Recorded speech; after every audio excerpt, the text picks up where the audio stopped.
Welcome to Critical Aspects of Law Enforcement, a podcast where we dive into the physical, mental, emotional, and spiritual well-being of the law enforcement officer. Minor injury accident, the 2700 block of 156th Avenue Northeast. All right, welcome back to Critical Aspects of Law Enforcement. I'm your host, Vernon Phillips, and today it's a little bit different. You can see we're not in our normal location, but we do have a special guest today. So it's Kirsten Yule-Zaagman, and I hope I pronounced that right. But if I didn't, she's going to correct that. But I'm going to give her an opportunity to introduce herself and just give a little bit of background about who she is, what she's doing, how long she's kind of been doing what she's doing, and then we'll kind of jump into the conversation. So, Kirsten? Yeah, well, you said it perfectly. It was very good. Yes. For the one practice, I think you did very well. But yeah, I'm Kirsten. I'm here in Knoxville. I'm a sheriff's deputy with the Knox County Sheriff's Office. And yeah, I'm not originally from here, as you can probably tell from my accent. I was born in Africa, moved to the UK, and then eventually moved to the States probably about 10 years ago. Been involved in law enforcement for about 5 of those years. And yeah, now I'm in this pageant world and I'm Mrs. Tennessee. And it's been a great opportunity to really give my passion for mental wellness and the law enforcement community a platform here locally, especially. So that's kind of what, in a nutshell, what I'm doing at the moment. Okay. And we're going to dive into some of that, but that's really cool. I mean, obviously, you're working in law enforcement. You got a little bit of time in there, but you're also, Mrs. Tennessee, getting ready to compete in the bigger category of Mrs. America. So that's pretty cool because you don't really see those together too often. The law enforcement career and that mixed, but obviously, we know that the law enforcement career is a demanding profession, right? It's a demanding job, and now you're doing this the whole pageant world also, but so I'm sure that has its own demand and its own pressure. Yes. So how do you yourself just maintain your overall physical, mental, emotional, and spiritual well-being? So what is it that you do that keeps you balanced and kind of grounded in both of those categories? Yeah, and I think everyone probably agrees that it's a work in progress for that stuff. But Yeah. what I've learned to do, I've had a child, my daughter's 2.5 years old. So for me, she is my purpose and keeps me grounded. And how I mentally cope with a lot of things is as soon as I come home, I turn off my patrol car, take off my uniform. All of a sudden, I try and leave the sheriff's deputy at the door, and I'm now a mother and a wife. And I think that mental switch off is what has helped me. But it's taken a lot of years of kind of working out how to do that. It's taken a lot of self-reflection because for a while I would walk in as the sheriff's deputy and I wouldn't be able to turn that cop off. And that was incredibly physically and emotionally draining. So I saw how it was affecting my family. And so I made the conscious effort to work on mentally turning her off. So I'd say that's mentally how I do it. Physically, I mean, running after a 2.5-year-old takes its toll on you. Physically, she's a very rambunctious little girl. Yep. So we are all over the place, and we are in the trenches with the terrible twos right now. So we are absolutely kind of working with that physically, but doing things like just going to the gym. I have I used to be big into CrossFit, and I have a lot of CrossFit stuff still here at the house. That's really the only time out of the day between work, being a mom, and everything else is maybe the 2 hours before bed that I can actually focus on myself. But yeah, spiritually, that for me personally is definitely a work in progress. I wasn't raised in a particularly religious household. That's kind of something I came to myself. And I definitely think my experience as a law enforcement officer brought me closer to that. So that's something I like to sit and ponder on because, yeah, a lot of life's experiences don't really have any other explanation. So, but yeah, no, mentally switching off is my biggest thing. You need to leave the cop outside because as soon as you bring the cop inside, it affects everybody. And that's really So, important. And I'm glad to hear you say that, because I think that's an area where a lot of law enforcement struggle, right? Is mhm, learning to turn that off, learning when to, okay, check that at the door. So I'm no longer, sheriff's deputy, I'm no longer police officer, I'm no longer, this role, and now I'm stepping into home.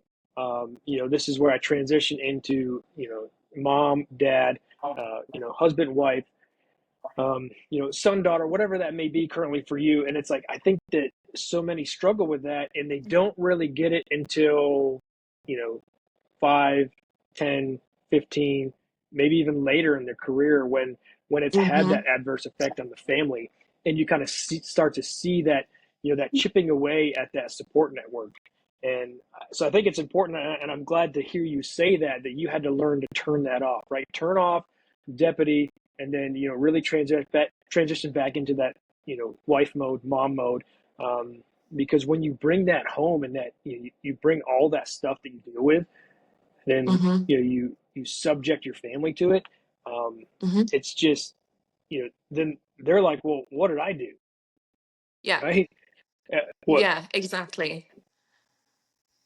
So, so I think that's important, and I think that there's probably a lot of, especially moms in law enforcement, that would kind of want to hear, like, so how do you manage that, right? So how do you manage being you know a deputy, but also being a mom, especially a mom, of a 2.5-year old, because Mhm. that that's an important balance, right? That's a juggling act, and I'm sure that's hard for you, as a mom. Like, okay, hey, I've got this full time career, but then I've also have, my 2.5-year old at home. So, Yeah, can you kind of speak to that a little bit?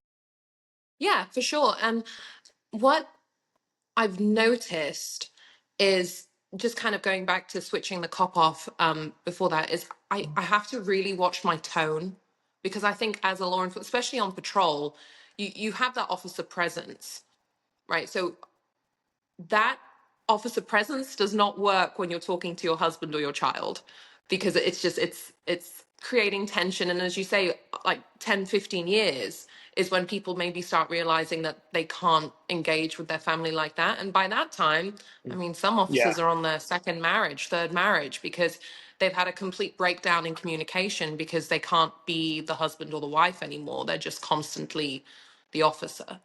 But yeah, balancing motherhood and law enforcement is a challenge, especially when I was on a patrol schedule, because I did feel like I was missing out on some of her milestones. I've fortunately been put into a more regular scheduled position now. But I think taking joy in the small moments and really being present with her is the most important thing. And I think that again leads back to mentally being able to switch off, because I remember times where I would be with my family, but my mind, I was on scene somewhere else.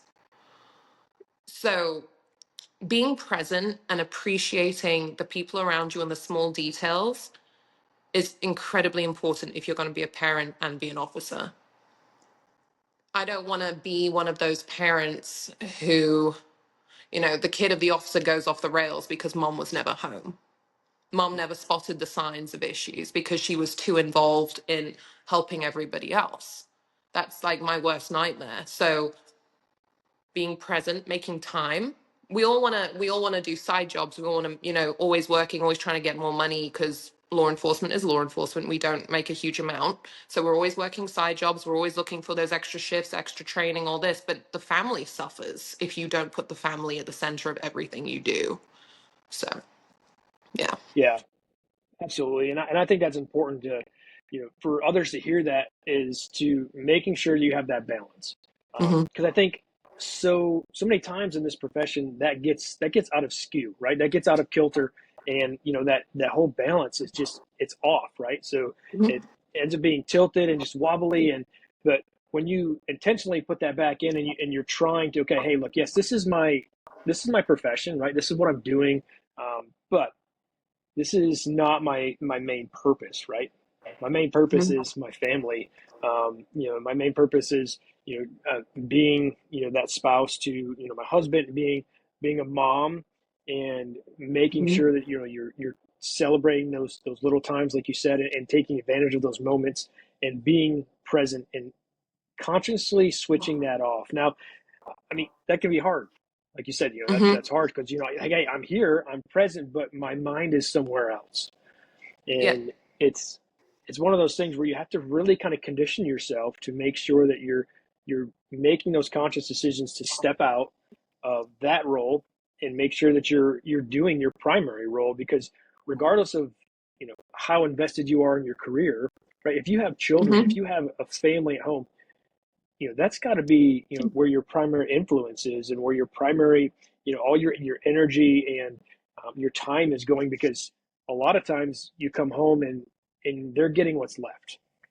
And Exactly. how many people want to get leftovers, right?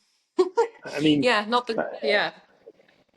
And that's right. And then it kind of becomes a, well, are they growing resentful of the profession because they know that this job is taking mum or dad away, or wife or husband away, and some families grow resentful of it, and that's terrible because yeah, the toll that we carry on our day to day just through the things we experience, we really need that family support.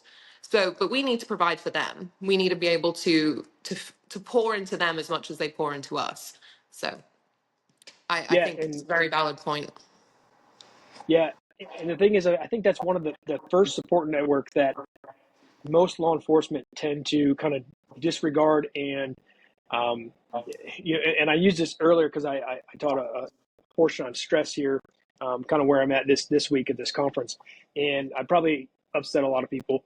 It was a room full of chaplains, and I said, one of the things that law enforcement do is, is they take that social support network at home, and that's the first place that that's the first group they piss on, Mhm. and it's like you Yeah. say that, and there's and you're and all the chaplains are kind of looking at it like, I can't believe he just said that, well, it's true, right? Because subconsciously you kind of think, well, my family, they're home, they're always going to be there. I can come in and I can kind of, I can just trauma dump and just garbage dump and just date my whole shift dump, and then they're still going to be there. Well, that's not always the case. Exactly. Um, And you see it's a like, lot of so breakdowns in relationships from it. yeah, absolutely. So it's important to maintain that balance, and to make sure that you're fostering an environment of social support at home, and Hmm. not you know chipping away at it over time, and Hmm. leaving yourself with that, just something that's not going to be there when you retire. So I think it's really important to make sure that you're investing in at home, and investing in that people group that do have your back, that do love you, that are there for you, as long as you come in and you give them your all, and you also Hmm. let them in. I think that's Hmm. one of the other thing is letting them in, letting them see, kind of the human side of the job and how it affects you.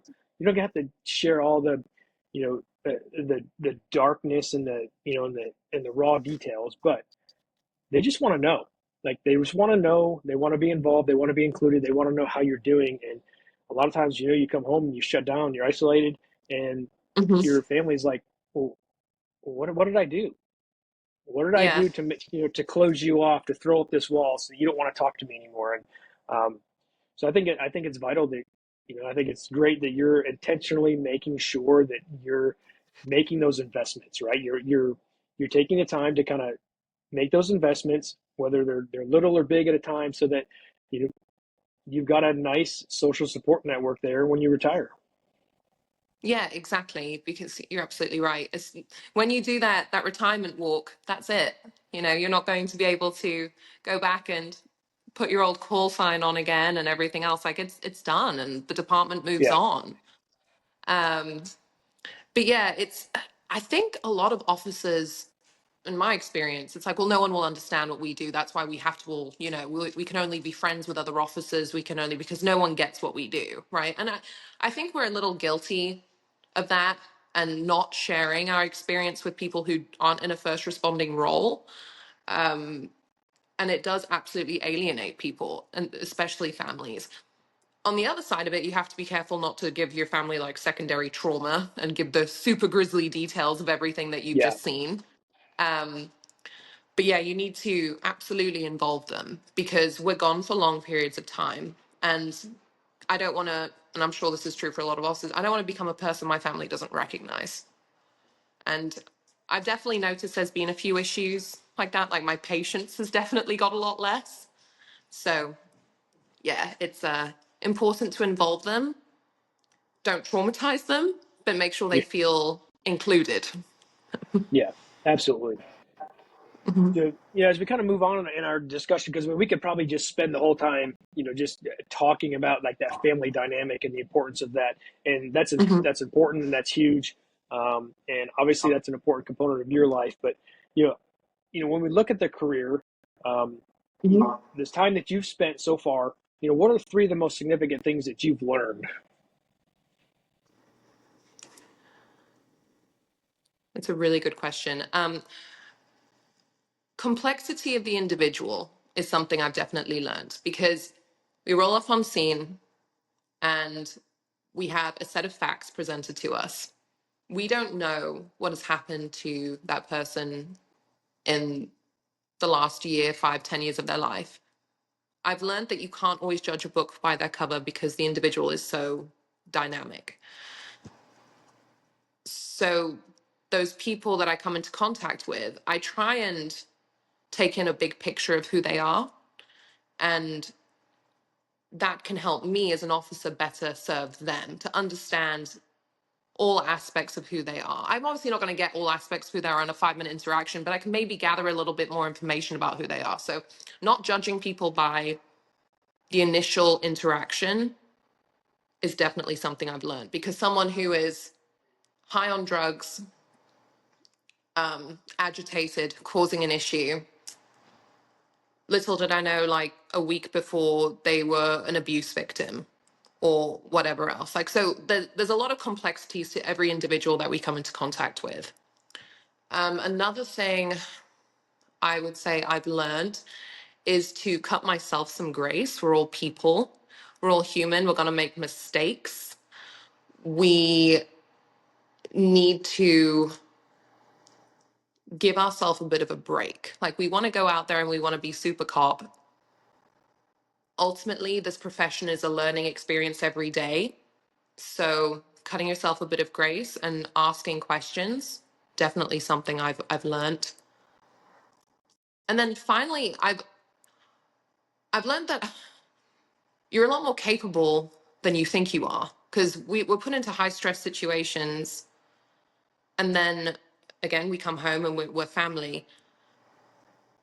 But kind of understanding that we can rise to every challenge. Because in my career, I started this job with no law enforcement experience. I didn't come from, I hadn't been in the military. I hadn't done any of that stuff. I actually came from being a project manager. So completely different. And I came to this profession because I wanted to challenge myself. And I definitely think in the last 5 years, I've shown myself more capable of anything that I thought I could do. And that's all thanks to law enforcement. So, mhm. Yeah, and those are great, key points to focus in on. I mean, when you think about it, yeah, I mean, you interact with an individual on the scene. I mean, you don't really know the backstory unless it's somebody that you have that history with. Mhm. If it's a regular call for service, it's the same person over and over. But yeah, you don't know what's going on in the back half, right? They're still a human being, so they still need to be Mhm. treated as such. So I think that's important. I think that sometimes that can kind of get skewed in law enforcement. I think that the longer you spend in law enforcement, the more calloused and tainted you become, and the more kind Mhm. of brash you become towards people in society. And that's kind of one of those inherent things. You're in the job long enough, and then everybody's a suspect. Everybody's out to get you. Everybody's doing Yes. something shady. So I think kind of remembering that sometimes people are falling on hard times. Sometimes people just make bad decisions. Not saying, hey, don't make sure you're doing your job. Make sure that you're practicing officer safety. Make sure that you're not allowing yourself to become complacent in what you're doing. But Yeah. remember that people are still people. People are still people. And I think that also just the idea of giving yourself some grace, that goes a long way because you, you have to perform to a certain standard, or you have Mhm. a certain standard that you perform to, whether that's established personally by yourself or, culturally or whatever it may be. And look, once again, we're all human. We're all going to mess up. We're all going to make mistakes. So give Mhm. yourself, like you said, a little bit of grace and, okay, hey, you know what, messed up, kind of own that. Let's learn from that. Let's move forward. You know, um, Mhm. you know, make the appropriate adjustments and then move on. And yeah, I just think that that's really important. Then also just the fact that you're saying that, you know, I'm more capable than I give myself credit. I think there's a Yeah. lot of people that, are come down on themselves because, you know, I didn't get this spot or I didn't get this promotion or, I didn't make, so they just kind of stop and they don't give Mhm. themselves, that credit that they deserve. Like, okay, I'm going to push a little bit more. I'm going to do a little bit more. I'm going to, stretch myself a little bit more because I can do more than I, limit myself to. So I think those are great points, and those are great things to consider. Those are great takeaways from your where you're at now so far. Yeah, and I think it kind of ties, especially that last point, kind of ties directly into the kind of left field decision I made to join this pageant system because I'd never done a pageant before, and I felt, I was an officer, I was a mom, and I was like, there's nothing I'm really doing for me that can, it's just purposely for me in which I can feel fulfilled in giving back to my community in a certain way, not just from the law enforcement side, but from the side where I'm not walking onto scene expecting, looking at everyone as a suspect, so to speak, but in a way in which I can engage in a more wholesome way with my community. And that, I kind of put myself forward for it and it turned out really well. And I encourage others to do that because you're right, people kind of give up and they stagnate. And I think that's very detrimental for your mental health because you're then in this cycle of, well, I'm not good enough. I'm gonna go sit under a bridge and not even bother to do, go and be proactive or whatever else. And that affects all aspects of you as an individual, especially as a law enforcement officer. Hmm. Yeah, so I think that's important. You always continue to challenge yourself. Always continue to to stretch yourself and push yourself beyond your self-prescribed limitations, but also making sure you're doing something for you. That's the Hmm. other thing is we see that we see the family kind of get kind of sidelined, but then also we see ourselves get sidelined, right? Where you're not investing Yeah. back into yourself. So I think it's important to invest in yourself. And Hmm. so when you kind of look back at the time you've spent in law enforcement so far, what was one of the most kind of significant scenes you had to deal with, and how did you get past that? Because I think that's important. Because the whole idea is we want to promote individuals talking about like, hey, yeah, this is a particularly hard call for service, and this is what I did to get on the other Hmm. side of it. And I think that's a big piece of wellness and promoting, just that authenticity of like, hey, yeah, like law enforcement can suck sometimes, and sometimes we get really bad calls, and it really impacts who we are. It really, kind of hits us. We hit that roadblock, and we're like, okay, where do I go from here? So, if you're willing to Hmm. share, what was, if you have anything specific. Yeah, I thinking of kind of a traumatic call. One always comes to mind, so please excuse some of the more grisly side of things. But it was a night shift, and we had a call that it's one of those calls that comes up on your screen. You're like, ah, that's not real. It's like there's absolutely no way that's real. But unfortunately, it was. There was a young man who was very mentally ill who had decided that he was going to take his own life, and he did so in a very he did so by setting himself on fire in his front yard. And his dad had found him. And it was terribly sad. When we got there, it was myself and my partner who were the first on scene. Dad's on top of him trying to put him out with a carpet. So we're dealing with this. The fire department's pulling up. And it came to be found that he was very mentally ill, hadn't seen a doctor in like 15 years. And dad was also mentally ill. So it was just a really sad situation. And that was the visual side of that call, as well as stepping into that home and seeing how this family lived, was very taxing on me. I replayed it a lot. It had a very negative feel. That whole call just felt terrible. And I remember speaking to the detective who arrived on scene, and he was just like, this is a wild one. I was like, yeah, this is, in my couple of years doing this is the one that stands out. And when I came home that morning, I spoke to my mom, who was in my house. And I remember, for the first time in my career, I sat on the floor to take my boots off because I just didn't know what else to do with myself. I was so physically and emotionally drained from that call, that I almost immediately fell asleep too. So I could tell it had definitely had an effect on me, because I'm one of those people where my mind starts racing and all the things I have to do the next day and everything else. And I immediately fell asleep, and I slept for probably about 10 hours, which again is unusual for me. So for the next couple of weeks, I noticed that I would replay the same images from that scene in my head. And I was like, this is not good. This is not good. And what I did is, it's actually kind of funny. I was big into aviation, and I started distracting myself by taking my daughter to the airfield and showing her airplanes, because I was trying to pump as much goodness into my being at that point, because I really, really struggled with the consequences of what that young man did that night. And that, yeah, it was a really big learning point where I had to almost sit with the feelings too. I think a big thing a lot of us don't do is we don't fully feel all the emotion of it. We kind of try and push it aside. So after I'd had a great day with my daughter at the airfield, I would really sit and try and process what I had seen, and I was rationalizing in my mind why this had happened. And that eventually, over probably about a month, finally got me over that call. But that one was a really, really tough one for me.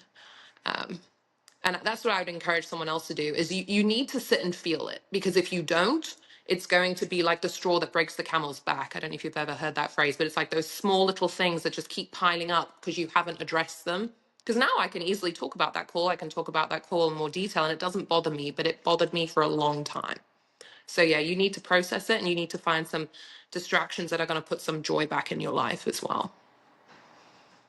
And Yeah, also talk to that's your partners. You need to talk to your partners. I'm sorry, yeah, you need to talk to your partners too. Like the guys who were on scene with me that day, we still talk about it because we're all kind of shaken up by that one. So you need to have that open dialogue with your partners too. Yeah, absolutely. And you said some really good things in there, where you talked about, you allowed yourself to process, your feelings and your emotions around it. And then you also said that what we tend to do is we tend to just take stuff and push it aside or push it down and Yeah. not deal with it.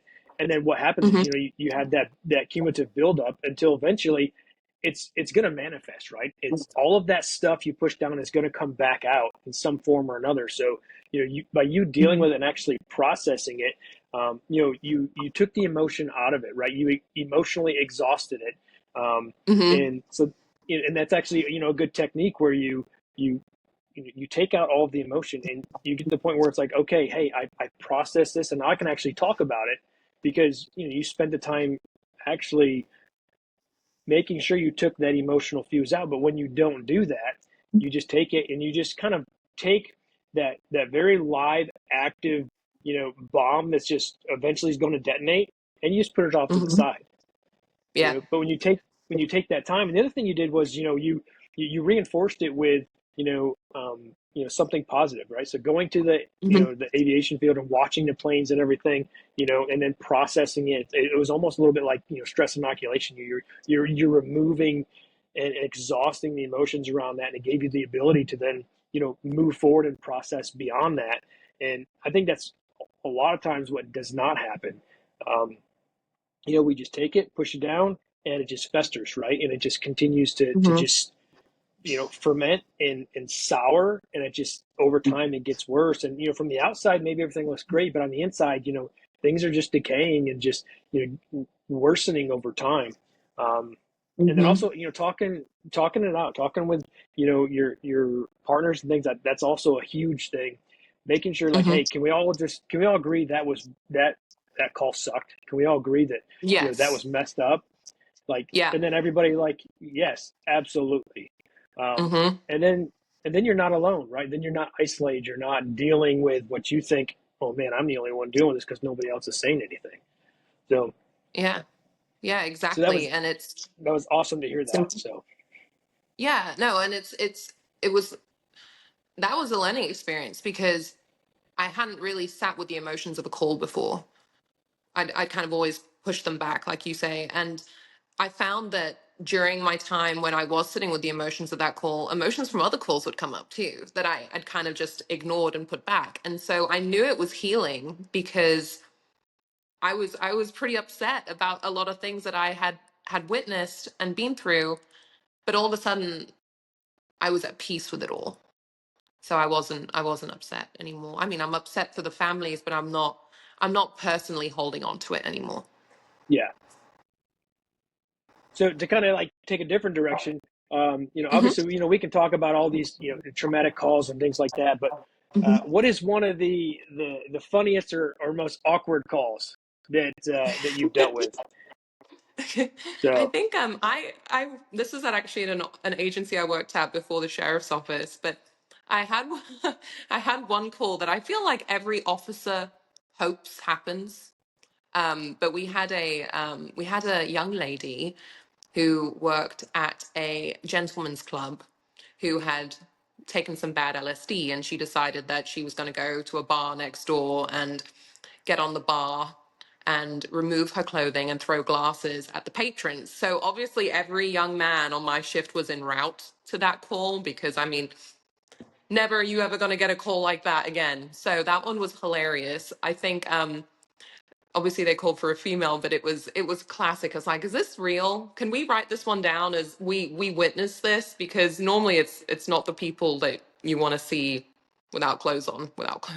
So, yeah, that was a yep, really funny one. Poor girl, bless her heart. She got the help she needed, but yeah, that was a wild one. But it's important to be able to laugh about things like that and to have that camaraderie because yeah, it's so much darkness sometimes where instance like that, yes, it's dark for the individual, but it kind of creates a little bit of light because it is quite comical.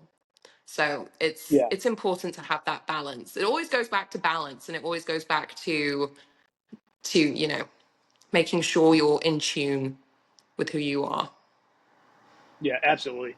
And that's funny that all the all the male officers are like, oh, they need backup on Yes. that one, right? Yeah, send me a Uh, screen. Send me a screen. It's like, I don't think we need the whole West District en route to this one bar, but no, they were. I was like, this is our time. So yeah. I mean, serve and protect. Yes. Serving and But protecting all the way. yeah, that's funny. So, when you look at law enforcement, I mean, you've got enough time in now that you've seen some of the changes and some of the things kind of going on. Do you feel like that in the academy and then also now, do you think the agencies are doing enough to prepare law enforcement officers for just the career, like the things they're going to see, interactions they're going to have, and then just overall, just taking care of their overall wellness? I think it's getting better. When I went through in 2020, it was starting to get better then, but I don't think it's entirely where it needs to be yet, because we all our departments obviously have the employee assistance programs, things like that. I think there's still a lot of bureaucracy involved in actually gaining access to some of those benefits.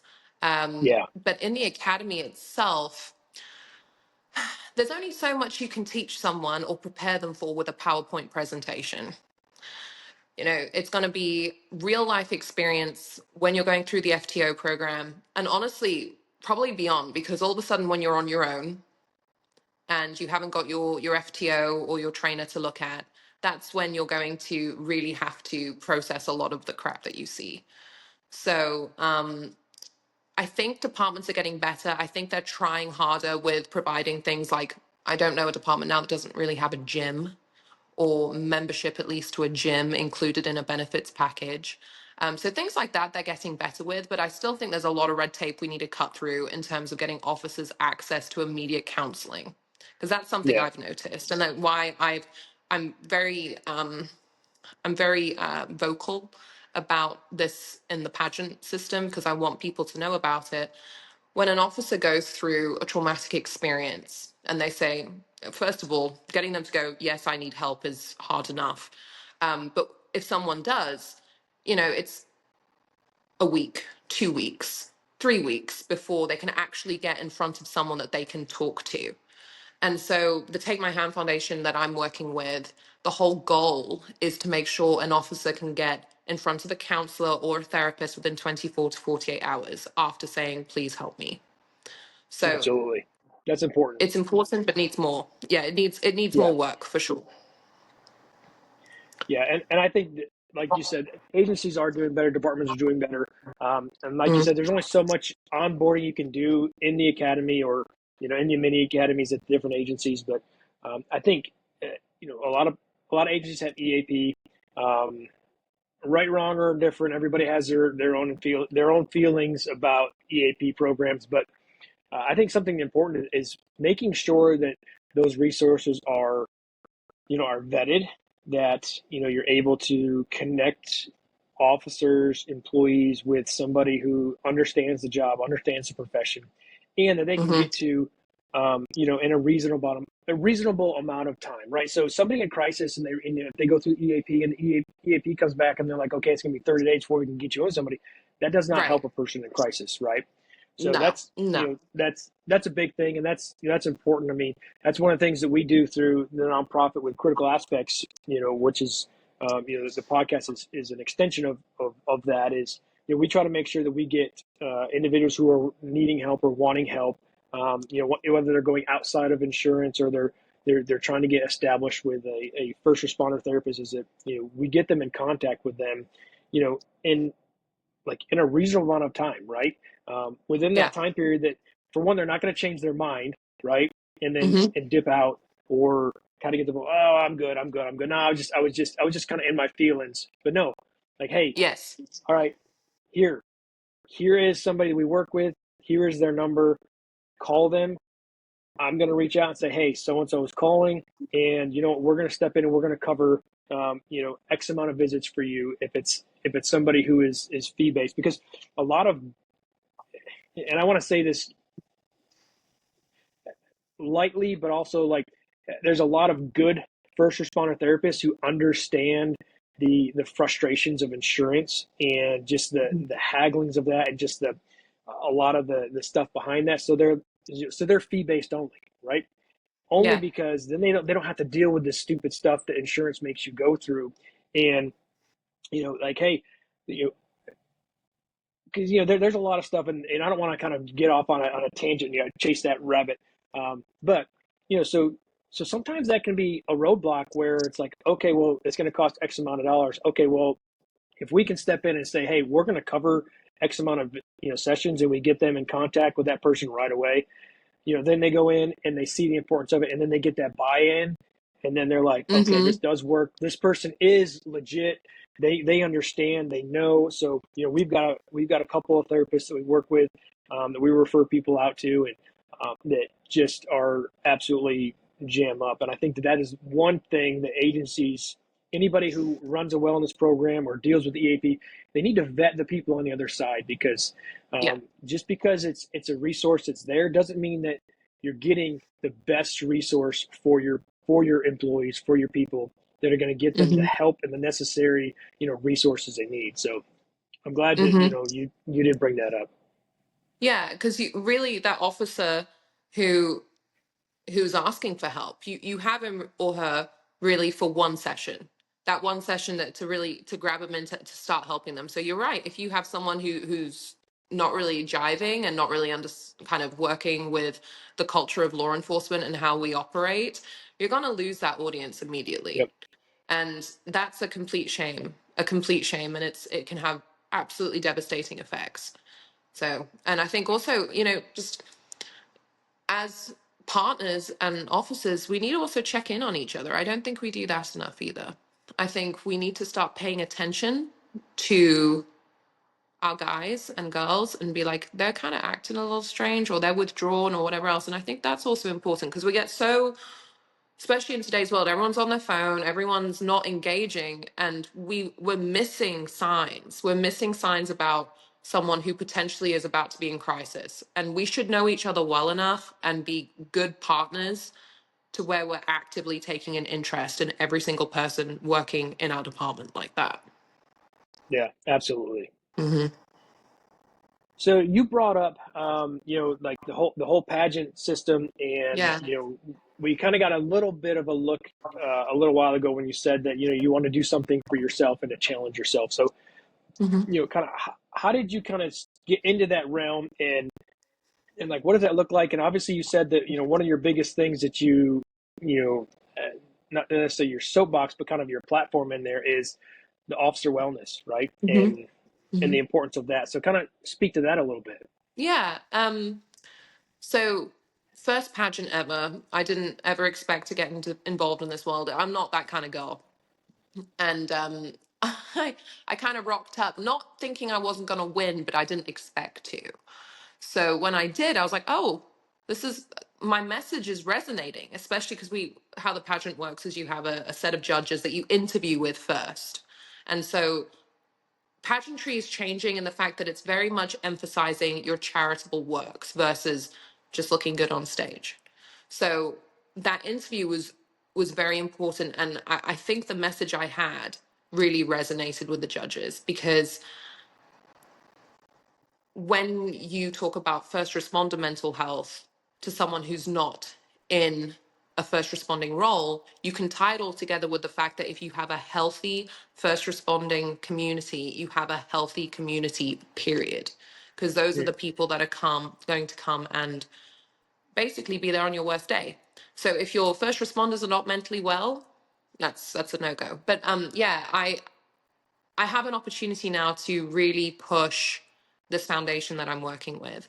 It's called the Take My Hand Foundation. They're based here in Knoxville. It's actually started by a fellow officer who was very honest about his issues with mental health. He ended up leaving the department.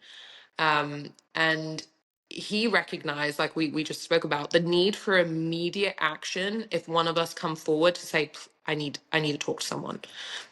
So he created the foundation to basically facilitate that.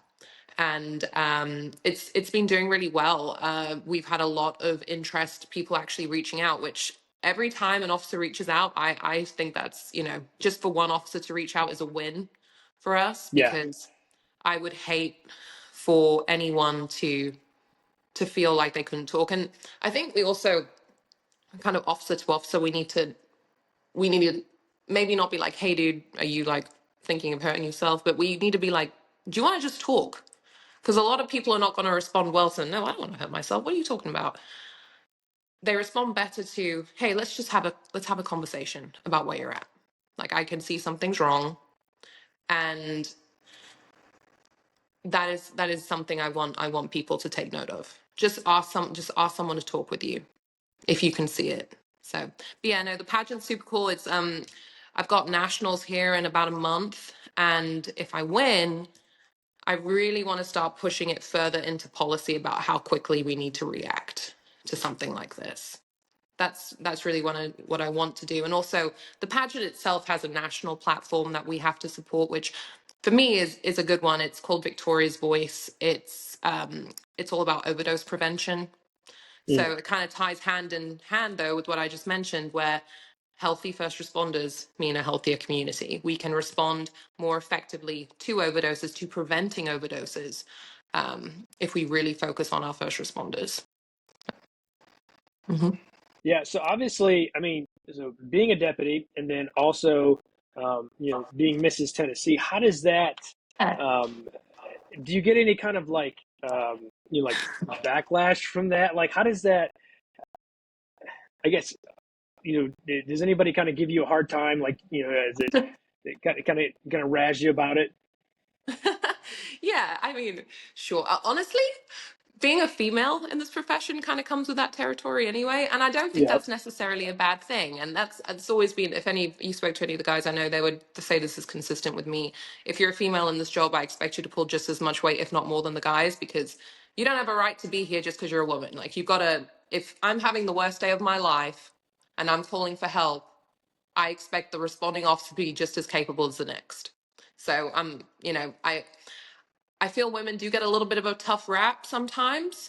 But then again, I feel like we have to prove ourselves, and that's the right thing to do. I don't think we can expect to just be handed this position.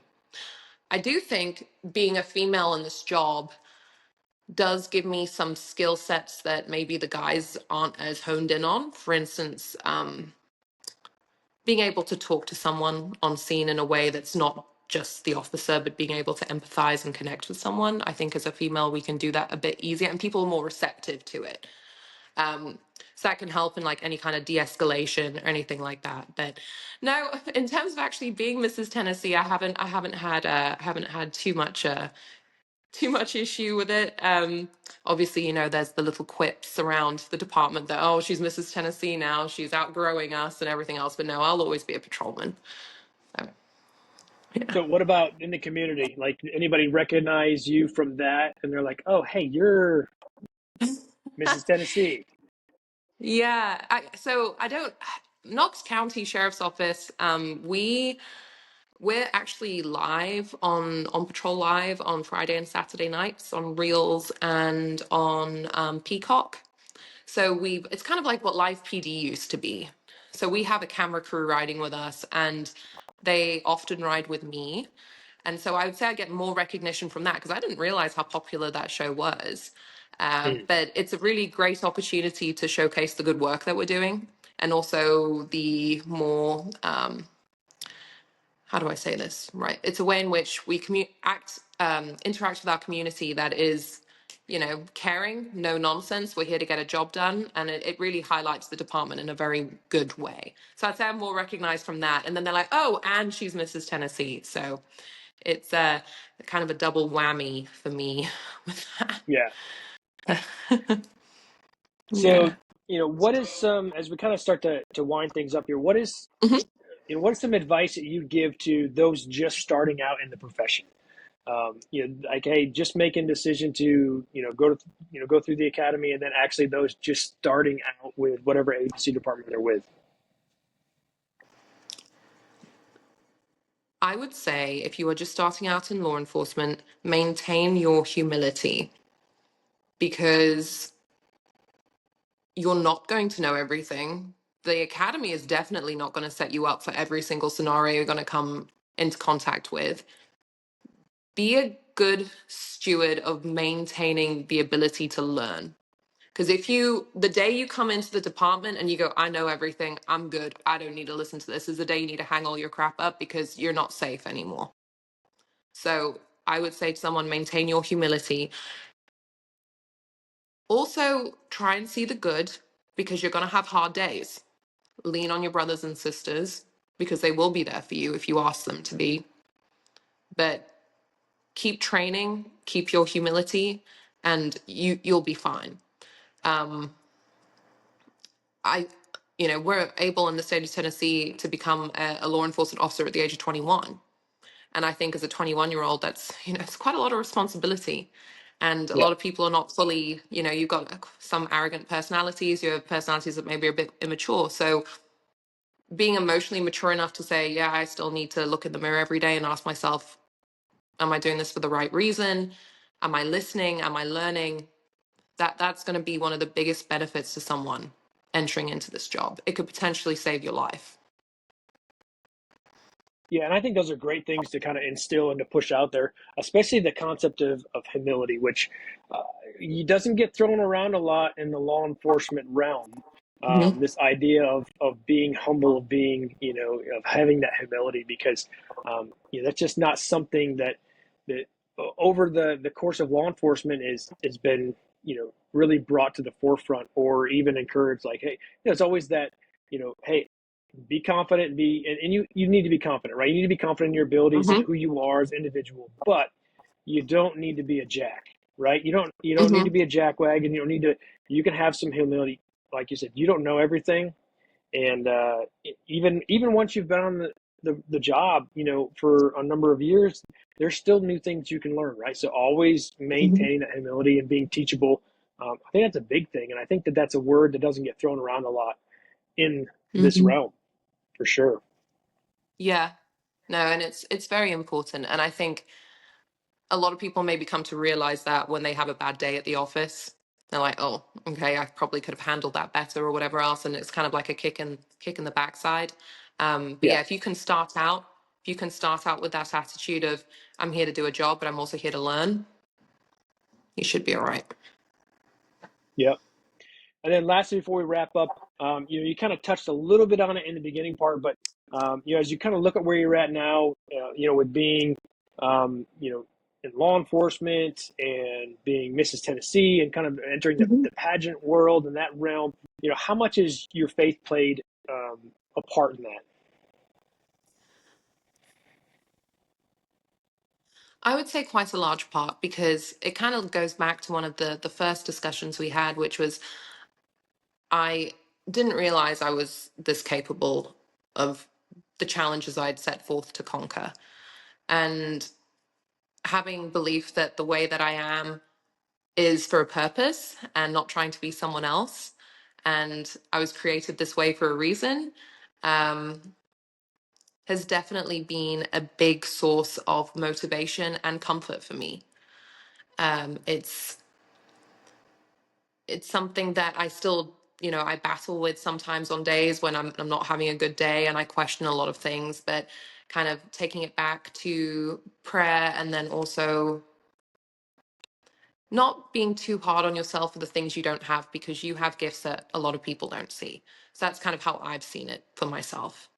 Um, and yeah, it's something is too I want to make sure my daughter learns because in the world that we live in now, everything is so superficial and so shallow. And I want her to know that she's perfectly made the way she is. She doesn't need to change. Mm, She doesn't need to be something she's not, because who she is authentically herself is exactly who she's supposed to be. So yeah, hopefully that's a pretty good message for her at some point. yeah, no, for sure, absolutely. I think, um, you know, obviously, God created us all to be specifically who we are, and Yeah. when we start to kind of get outside of that, that's when things start to kind of get a little bit off, right? Kind of throws Yeah. things out of balance, and that's we've talked a lot about balance and just maintaining that, and so I think that's important, and I appreciate it, and that's a good message. I mean, especially to set for your daughter, like, hey, look, Hmm. you are made perfect the way you are, and there's nothing that you need to do to change that. Um, Hmm. I think that and we could spend a whole other segment on this about just the pressures of culture on, just not only, I mean, yes, children in general, but especially, you know, young girls and what they need to look like Yes. and who they need to be, who they need to become, and just, this idea of what, beauty looks like and all this. I mean, that could be a whole other conversation. Um, Oh my so, gosh. Yeah. For sure, for sure. And that's yeah. another reason I'm kind of glad I won Mrs. Tennessee, because I'm not your typical pageant person. And I think a couple of people were kind of surprised that I won. And hopefully, you know, we won't get fully into it, but hopefully it shows women that you've just got to show up as you are, be passionate about what you do, and you can be, you can have strength and you can have grace. There's no reason why you have to fit into a certain mold. Like you are who you Mm, are. So don't stifle any of it. Be who you yeah, are. absolutely. Well, I appreciate you taking the time to come on here and just kind of Yes. dive into this. And, we get to learn a little bit about you, kind of what you're doing in your law enforcement career, but also in kind of the pageant world. So I appreciate that. If anybody kind of wants to follow you, where can they find you? Oh, Instagram and Facebook primarily. I'm not trendy enough for TikTok. Okay. So yeah, I'm an Instagram Yeah. and then definitely old school Facebook follow. But yeah, just my name, Kirsten Zaagman. I'm all over that. So Again, mhm. and if you're good with it, I can put that in the show notes. And Oh yeah, um, so absolutely. But that would be um, wonderful. yep. So I appreciate the time. I appreciate you jumping on here, and it's been a great conversation. And I think we've definitely dived into some really cool topics, and I think that you definitely need to come back. And there's definitely some rabbit holes, and we can chase and Yeah. go down. So For sure, for sure. Well, thank you so much for having me, and I really appreciate what you're doing too. It's really important Absolutely. work. All right. So, Thank you. I appreciate it. see you. I appreciate you tuning in and listening to Critical Aspects of Law Enforcement. Remember to subscribe to the podcast and share this resource with your fellow officers. The goal of Critical Aspects is to serve, support, and sustain the law enforcement professionals. So head over to www.criticalaspects.org for more resources and information. And as always, God bless and be safe.